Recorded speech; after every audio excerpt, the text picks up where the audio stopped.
up those good intentions and commit to making some positive changes for yourself and your family in this new year. Absolutely. Dr. Laura Saunders, a child psychologist at the Institute of Living, has some New Year's resolutions for busy parents. Hello, doctor. How are you?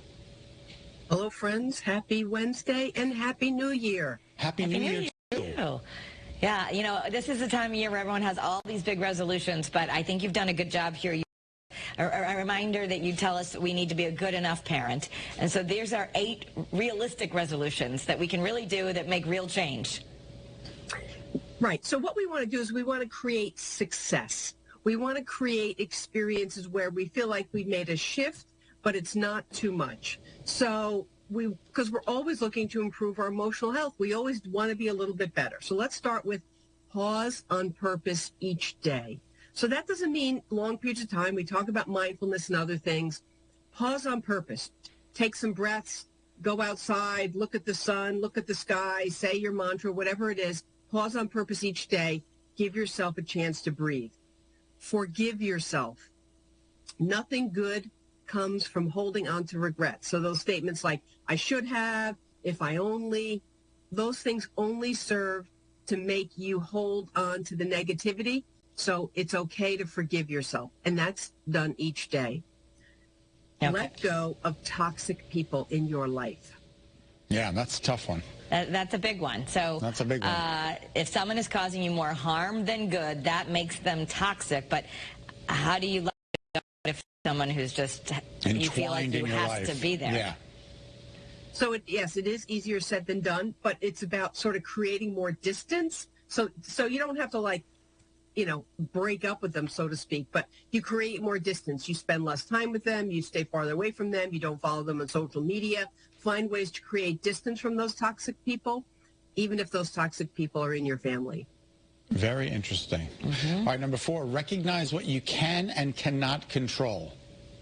Right. So this is something that we should be saying to ourselves on a regular basis, right? We can control our attitudes. We can control our reactions to things. But there's a lot of things we cannot control. So it's trying to control them and make them work only serves to make us feel more frustrated and stressed. All right. And now do one daily act of kindness. A daily act? Yeah, and it's simple. Hold a door for someone, look at someone in the eye and say, have a good day. My only minor recommendation is that a lot of your daily acts of kindness that you do for your children may fall flat. So finding other people where there might be some reciprocation of, well, I thank you for holding the door for me, or doing some small act of kindness, giving someone a compliment and being sincere and meaning it. Those kinds of things can be deeply meaningful and very kind for other people. And I guess I should let go of when I let somebody into traffic and they don't give me the hand wave. It just so annoys me, though, and it makes me angry. You do kindness, not for what you receive. But you still did a good deed, and that's still an act of kindness, so you still get the good karma from it. Okay. As long as I'm getting something out of it, I want to make sure. You're getting something. All right. Cleaning up your social media. You said we might want to just evaluate our whole relationship with how we're using it and who we're following. Right. So if we're, following people that we don't know, sometimes we follow celebrities and whatnot, being mindful that following people that have these that make us feel bad about ourselves isn't necessarily helpful, or even people we do know that only put the best of their lives on social media and make us feel bad about ourselves. So we're trying to do things to feel better about ourselves. So keeping away or cleaning up your social media or spending less time if spending a large amount of time is problematic. As Laura Saunders always says, comparison is the thief of joy. Yes. It is. So number 7, that means focusing also on real people who actually make you feel joyful. Yeah, so bringing more meaning to our lives, spending more time with friends or building those kinds of relationships. The world is a better place. It's when you have a friend. So doing more things to create meaning in your friendships, and that might be doing something together, going for a walk. It doesn't have to be things where you spend money, but creating more meaning and building on those one-on-one friendships and relationships will make your world a little bit better place. And last but not least, keep learning. Right. Whatever kind of, that might be reading a book. That might be learning to crochet. It might be learning to do Wordle or crossword puzzles.